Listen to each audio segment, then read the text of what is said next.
మొదటిది. రెండవది చదువుదాం. రెండవది అక్కడే 14వ వచనం చదువుతారా? మొదటిది, అతను ప్రవచన పురుషుడు, కారణ జన్ముడు. మళ్ళా లోకాసు వార్త 1:14.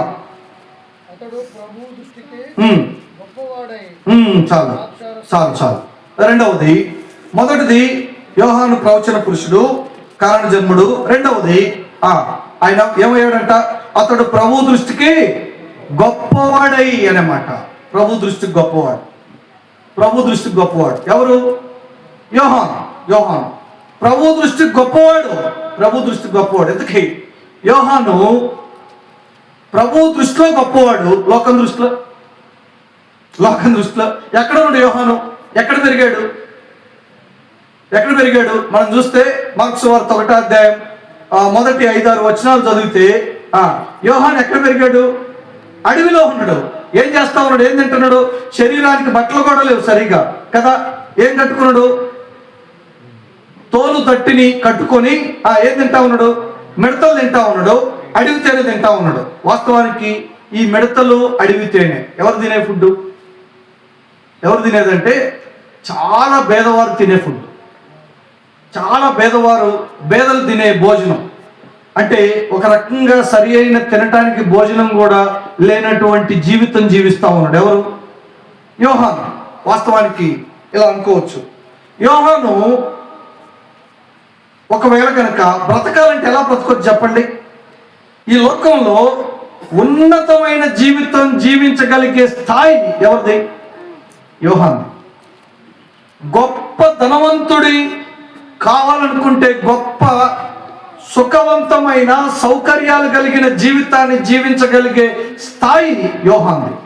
ఎందుకో చెప్పనా? యోహాను వాళ్ళ నాన్న ఎవరు? జకర్యా. ఆయన ఎవరు? ప్రధాన యాజకుడు. ప్రధాన యాజకుడు అంటే మనకు తెలుసు కదా, చాలా పవర్ఫుల్, చాలా అధికారాలు కలిగిన వ్యక్తి. మనకు తెలుసు యేసు ప్రభువుని సిలువ వేసిన వ్యక్తుల్లో ఎవరున్నారు? ప్రధాన యాజకుడు ఉన్నాడు. ఇంకోటి చెప్పనా? యూదులకి ఒక సభ ఉంటుంది కదా, సెన్హెడ్రిన్ సభ అని. ఆ సభలో 70 మంది ఉంటారు కదా. ఆ 70 మందిలో ప్రధానమైన వ్యక్తి ఎవరో చెప్పరా? ప్రధాన యాజకుడే. యేసు ప్రభువుని సిలువ వేసిన వాళ్ళలో అప్పుడు ప్రధాన యాజకులు ఎవరు? అన్న కైప. పిల్లరా, వారు చాలా సంపన్నులు. చాలా లోకల్ అథారిటీ వాళ్ళ దగ్గర ఉంటుంది, అధికారం ఉంటుంది. వాళ్ళకున్న అధికారం తెలుసా? ఎవరినైనా చంపాలంటే ఆ చంపే అధికారం ఎవరి చేతుల్లో ఉంటుంది? ప్రధాన యాజకుడి చేతుల్లో ఉంటుంది. కాబట్టి ఆ దినాలలో ప్రధాన యాజకులు అంటే బాగా డబ్బున్న వాళ్ళు. నేను అంటాను, యోహాను ఎటువంటి కుటుంబంలో పుట్టాడు? బాగా సంపన్నమైన కుటుంబంలో జన్మించాడు. అసలు ఏ మాత్రం కూడా అసలు కొరత అంటే లేమంటే తెలియనటువంటి కుటుంబంలో జన్మించినటువంటి వ్యక్తి ఇప్పుడు ఎక్కడ బతుకుతున్నాడు? అడవిలో చాలా సాధారణమైన జీవితం జీవిస్తా ఉన్నాడు. కారణం యోహాను ఆ విధంగా బ్రతుకుతున్నాడు అంటే యోహాను ఆ విధంగా పెంచింది ఎవరండి? తల్లిదండ్రులే. యోహాను ఆ విధంగా పెంచింది తల్లిదండ్రులే. ఎందుకంటే జకరియా, ఎలిజబెత్తులకి దేవుడు ఆ దూత మాట్లాడిన మాటలు వారికి జ్ఞాపకం ఉన్నాయి. అందుకే వారు ఎక్కడ కూడా వారి బిడ్డలకి, యోహానికి సుఖవంతమైన జీవితాన్ని అలవాటు చేయాల. ఆ బిల్డింగుల్లో జీవించే జీవితాన్ని అలవాటు చేయాల. కష్టపట్టు నేర్పించారు వీళ్ళరా. అందుకే యోహాను గురించి రాయబడిన మాట ఏం చెప్పినా, అతడు ప్రభు దృష్టి గొప్పవాడై అనే మాట. నేను అంటాను, ఈ రోజుల్లో చాలా మంది తల్లిదండ్రులు మా బిడ్డలు గొప్పవాళ్ళు కావాలనుకుంటారు. తప్పలేదు, తల్లిదండ్రులుగా మన ఆశ. అయితే గొప్పవారు కావాలనుకోవటంలో తప్పలేదు. అయితే ఇంతకీ గొప్పవారు అంటే ఏ విషయంలో గొప్పవారు? నేను అంటాను, ఈ దినాల్లో బిడ్డలు గొప్పవారు అవటం అంటే ఎక్కడో అమెరికా వెళ్ళిపోయి స్థిరపరచబట్టమో, బాగా డబ్బు సంపాదించటమో, మంచి ఉద్యోగం చేయటమో, ఇది గొప్పతనం కాదు. నేను అంటాను, ఇది గొప్పతనమే. అయితే లోకంలో గొప్పతనం, అయితే యోహాను గురించి రాయబడిన మాట, అతడు ప్రభు దృష్టిలో గొప్పవాడు. ప్రభు దృష్టిలో గొప్పవాడు. మరి ప్రభు దృష్టిలో గొప్పవాడు ఎలా అయ్యాడు అంటే, మనం కనుక చదివితే లూకా సువార్త 41వ అధ్యాయం 41వ వచనంలో ఉంటుంది, మరియా ఎలిజబెత్లు కలుసుకున్నప్పుడు వారిద్దరూ శుభవచనాలు వందనాలు చెప్పుకున్నప్పుడు అక్కడ మాట ఉంటుంది, శిశువు ఏం చేసిందంట, గంతులు వేసినమాట. నేను అంటాను, యోహాను తల్లి గర్భం నుండే పరిశుద్ధాత్మ చేత నింపబడిన వ్యక్తి. తల్లి గర్భం నుండే. పిల్లరా, ఎప్పుడు గొప్పవాడు అవుతారు చెప్పనా? బిడ్డలు దేవుని దృష్టిలో గొప్పవాళ్ళు ఎప్పుడవుతారంటే చిన్నతనం నుండే వారిని ప్రభు యొక్క భయభక్తుల్లో పెంచటం, ప్రభు కొరకు పెంచడం నేర్చుకోవాలి. ముఖ్యంగా తల్లి యొక్క బాధ్యత ఏంటో చెప్పనా? ప్రభువా, నా బిడ్డ ఇదిగో నీ యందు గొప్పవాడు కావాలని ప్రార్థన చేయాలి. ఈరోజు చాలా మంది బిడ్డలను మనం చూస్తూ ఉన్నప్పుడు వాళ్ళు ఎలా పెరుగుతున్నారు, వాళ్ళని ఎలా పెంచుతున్నాం? యోహాను గురించి రాయబడిన మాట, అతడు ప్రభు దృష్టి గొప్పవాడే అన్నమాట. అతను ప్రార్థనలో గొప్పవాడు, వాక్యాన్ని నెరవేర్చడంలో గొప్పవాడు, దేవుని చిత్తాన్ని నెరవేర్చడంలో గొప్పవాడు. నేను అంటాను, ఈరోజు మన బిడ్డలు ఎలా ఉన్నారు? మన బిడ్డలు ఎలా ఉన్నారు? దేవుని దృష్టిలో గొప్పవాళ్ళుగా పెంచుతున్నావా లేదా? నేను వెళ్తా ఉన్నా, టైం అయిపోతా ఉంది కాబట్టి. మొదటిది, యోహాను ప్రవచన పురుషుడు, కారణ జన్ముడు. రెండవది, అతడు ప్రభు దృష్టిలో గొప్పవాడు అనే మాట. అందుకే ప్రియులరా, మొదటి సమయంలో 2:26 కూడా అక్కడ ఉంటది కదా, మనందరికి వాక్యాలు తెలుసు, తీయొద్దులే. అది ఏమని ఉంటది? సమూయేలు ఇంకనూ ఎదుగుచు మనుషుల దయ్యందును దేవుని దయ్యందును వర్ధిల్లుచుండెను అనే మాట. సమూయేలు ఇంకనూ ఎదుగుతూ మనుషుల దయలో దేవుని దయలో. పిల్లరా, నేను అంటాను, మన బిడ్డలు ఎదగాలి. వారికి శారీరకంగా వారి ఎదుగుదల ఎంత ప్రాముఖ్యమో మానసిక ఎదుగుదల కూడా అంతే ప్రాముఖ్యం. మానసిక ఎదుగుదల అంటే వారు చక్కగా చిన్నప్పటి నుంచే వారికి గౌరవించడం నేర్పించాలి. తల్లిదండ్రులుగా మన బాధ్యత. చాలామంది వారు బూతులు తిట్టంలో నవ్వుకుంటారు తల్లిదండ్రులు. కొంతమంది అత్తమామల్ని ఏదో ఒక రకంగా వరుసలు పెట్టి పిలిపించడం నేర్పిస్తారు. తప్పది, గుర్తుపెట్టుకోండి. చిన్న వయసు నుండే చక్కగా వారిని మనం జాగ్రత్తగా, వారి మాట్లాడే మాటల విషయంలో కూడా మనం జాగ్రత్త వహించాలి. పిల్లలు, అందుకే కదా దావీదు అంటాడు 22వ కీర్తనలో 9వ వచనంలో అంటాడు కదా, నేను నమ్మిక ఎప్పుడు పుట్టిందంటే, నా తల్లి స్తనపానీయములు చేయుచున్నప్పుడే నాకు నమ్మిక పుట్టించితివి దేవా అంటాడు. పిల్లరా, బిడ్డ పుట్టిన దగ్గర నుంచే చక్కగా దేవుని వాక్యంలో మనం పెంచాలి. వాక్యాన్ని వారికి చెప్తా ఉండాలి, వారు ఆలకిస్తూ ఉంటారు. దావీదు అన్నాడు, నేను నా తల్లి పాలు తాగేటప్పుడే నాకు నమ్మిక పుట్టింది, నాకు విశ్వాసం పుట్టింది అంటాడు. పిల్లరా, బిడ్డలను పెంచే విషయంలో జాగ్రత్త. రెండవది, అతను ప్రభు దృష్టి గొప్పవాడు అనే మాట. మూడవది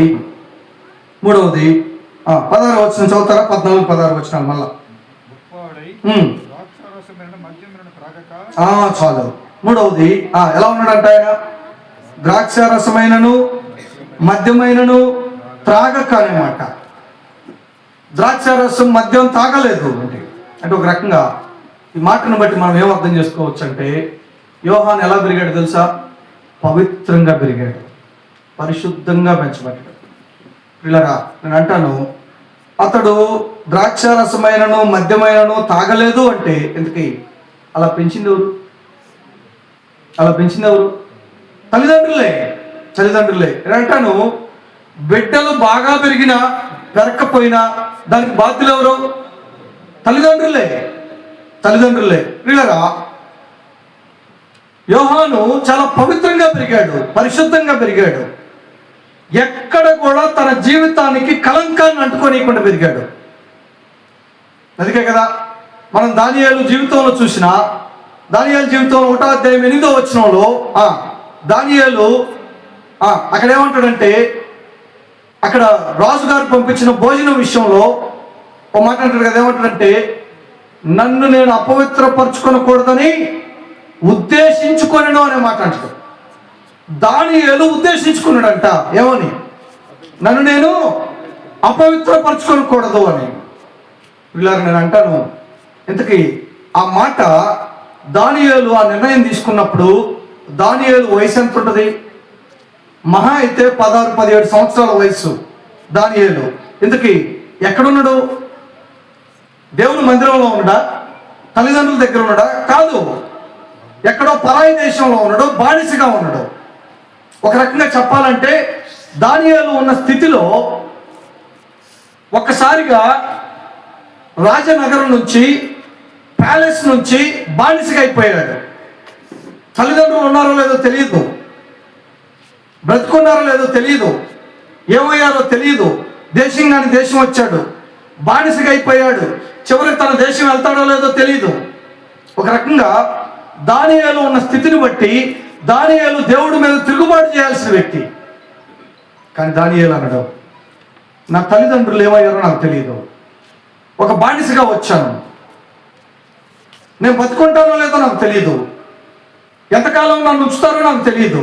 కానీ దానియేలు నిర్ణయం ఒకటే, నన్ను నేను అపవిత్రపరచుకోకూడదు. పిల్లరా, నేను అంటాను, దానియేలు అలాంటి స్టాండ్ తీసుకున్నాడంటే వాళ్ళ అమ్మ నాన్న పెంపకం. అయితే కొన్నిసార్లు మనకు బైబిల్లో కొంతమంది మంచి తల్లిదండ్రులకి చెడ్డ కుమారులు పుట్టిన వాళ్ళు ఉన్నారు, చెడ్డ తల్లిదండ్రులకి మంచి కుమారులు పుట్టిన వాళ్ళు కూడా ఉన్నారు. కానీ మెట్టుకు మనం చూసేది ఒకటే. అందుకే సామెతలు 22:6లో ఆ వచనం ఉంటుంది కదా, ఏముంటుంది? కుమారులు బాలులు నడవలసిన త్రోవలో వారిని నడిపించాలి, వారు పెద్దవారయ్యాక దాని నుండి తొలగిపోరనే మాట ఉంటుంది. వీళ్ళరా, చిన్న వయసు నుండే నడిపించాలి. వాళ్ళు చిన్న వయసు నుండే వారికి చక్కగా మనం వారికి బుద్ధులు నేర్పించాలి, ఎలా మాట్లాడాలో నేర్పించాలి, ఏం చేయాలో నేర్పించాలి. మనం అనుకుంటాం వాళ్ళకేం తెలియదని. ఇంకోటి చెప్పనా, వాళ్ళకన్నీ తెలుసు.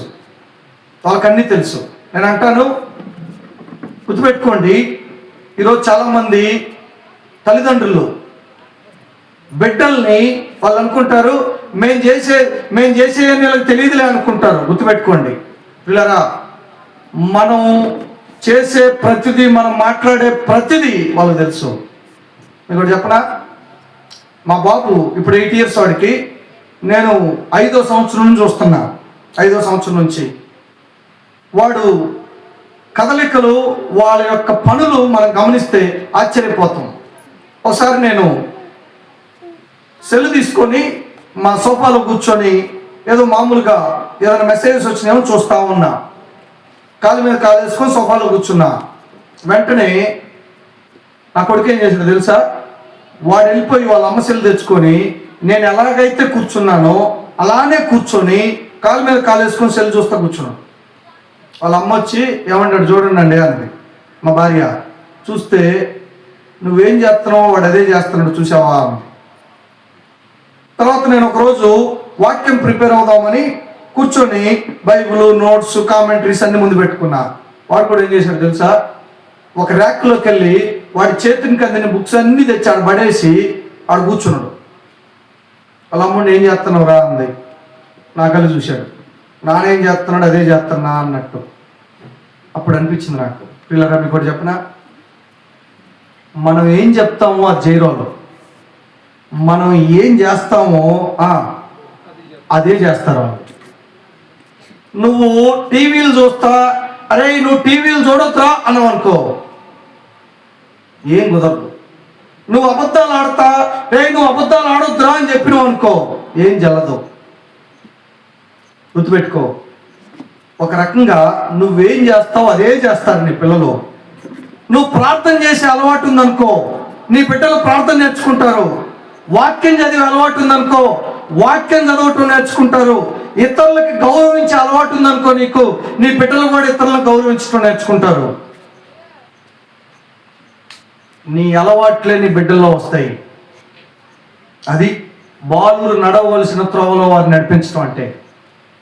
అమ్మా, మీరు అందుకే చూడండి, 100 చెప్పండి వాళ్ళకి, రే నువ్వు ఇలా ఉండొద్దని కొట్టండి, వాడేం మారడు, ఏం మారడు.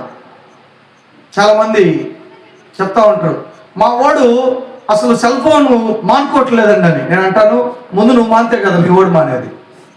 ముందు నువ్వు మాను. పిల్లరా జాగ్రత్త.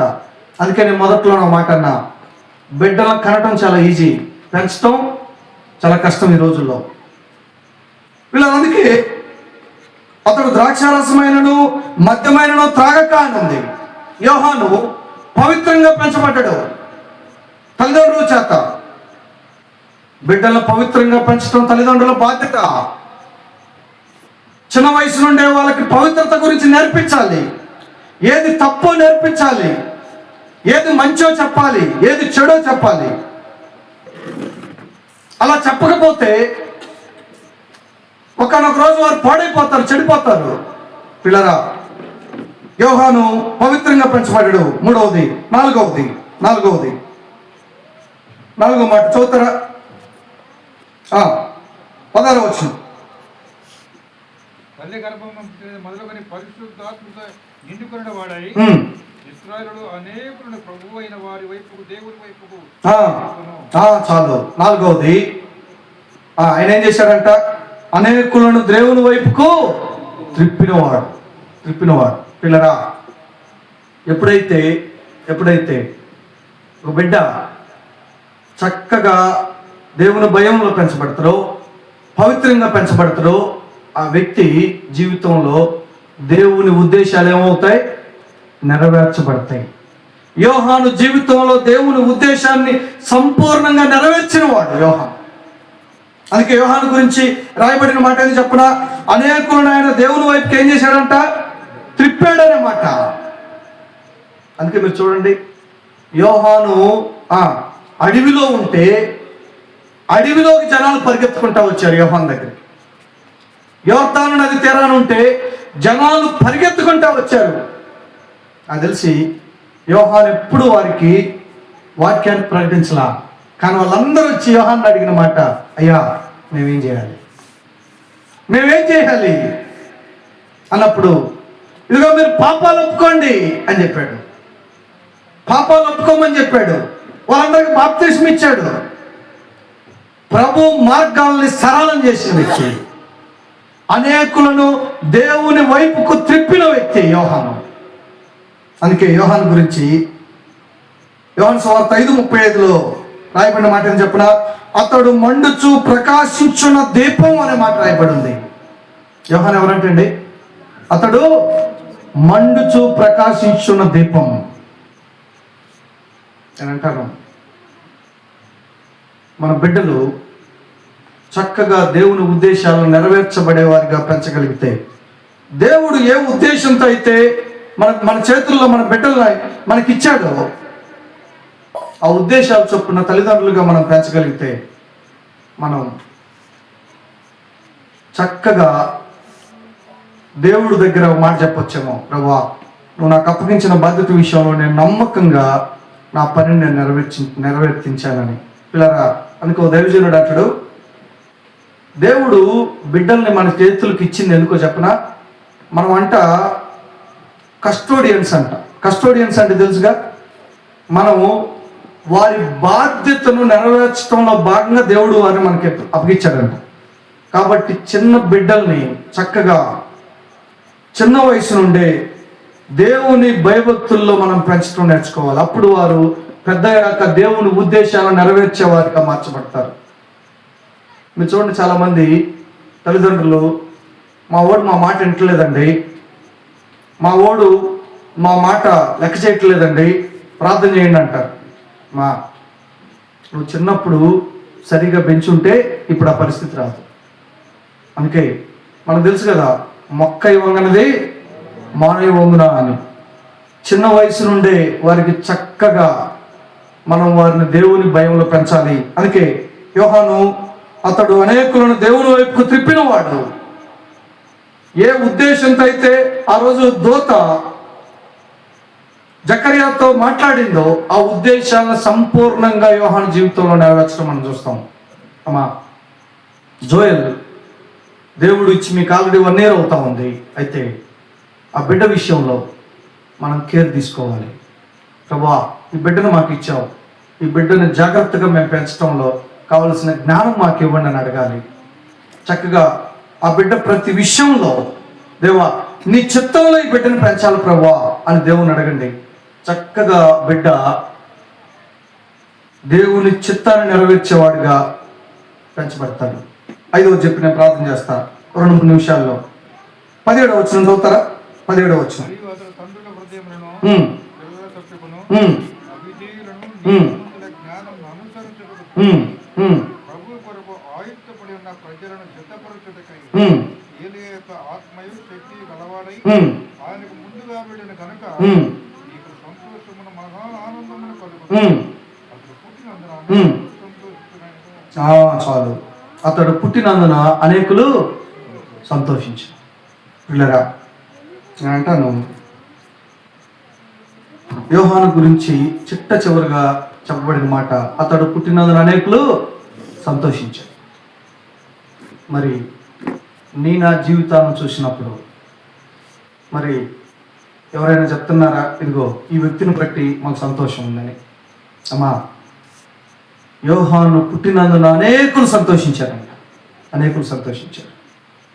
ఈరోజు చాలామంది బిడ్డలు ఎలా పెంచబడుతున్నారు చెప్పనా?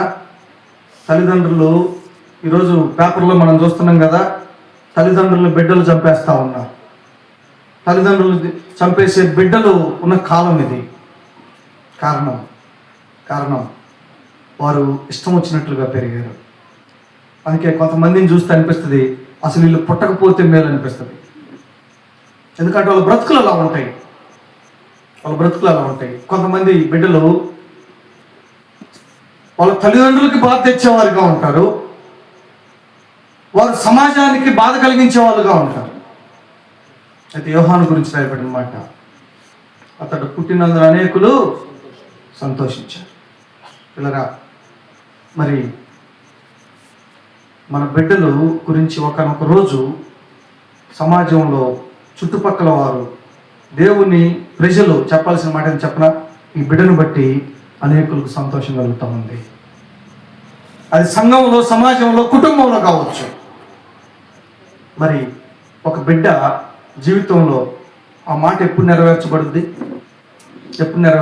అంటే ఆ బిడ్డ చిన్న వయసులోనే ప్రభు అయిన క్రీస్తు రక్తంలో తన పాపాలను కడుక్కున్నప్పుడు, హృదయంలోకి ప్రభువుని ఆహ్వానించినప్పుడే అది నెరవేర్చబడుద్ది. మరి జోయల్ తల్లిదండ్రులు ఎవరు నాకు తెలియదు, కానీ మీ ముందున్న బాధ్యత ఏందో చెప్పనా? జోయల్ రక్షణ కొరకు ప్రార్థన చేయాలి. ప్రభువా, మా బిడ్డ రక్షించబడాలి, ఇదిగో తను మీ రక్తంలో తన పాపాలు కడగబడాలి ప్రభువా అని ఇప్పటి నుంచే ప్రార్థన చేయాలి. ఇప్పటి నుంచా అండి అంటారేమో, ఇప్పటి నుంచే. దావీదు అన్నాడు కదా, నేను నా తల్లి స్తనపానీయములు నేను ఆ పాలు త్రాగుతున్నప్పుడే నాకు నమ్మిక పుట్టించావన్నాడు కదా.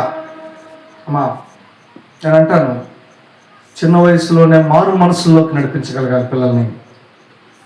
ప్రభు రక్షణ మారు మనసులోకి నడిపించగలిగితే ఆ బిడ్డలు చక్కగా దేవుని భయంలో పెరుగుతారు, దేవుడు ఉద్దేశాలను నెరవేరుస్తారు. తద్వారా వారిని బట్టి ఒకనొక రోజు సమాజం కానీ సంఘం కానీ సాక్ష్యం ఇచ్చేదని చెప్పిన అతన్ని బట్టి అనేకులు సంతోషించారన్నమాట. దేవుడు ఈ లేఖన భాగాలను జోయల్ జీవితంలో నెరవేర్చునుగాక.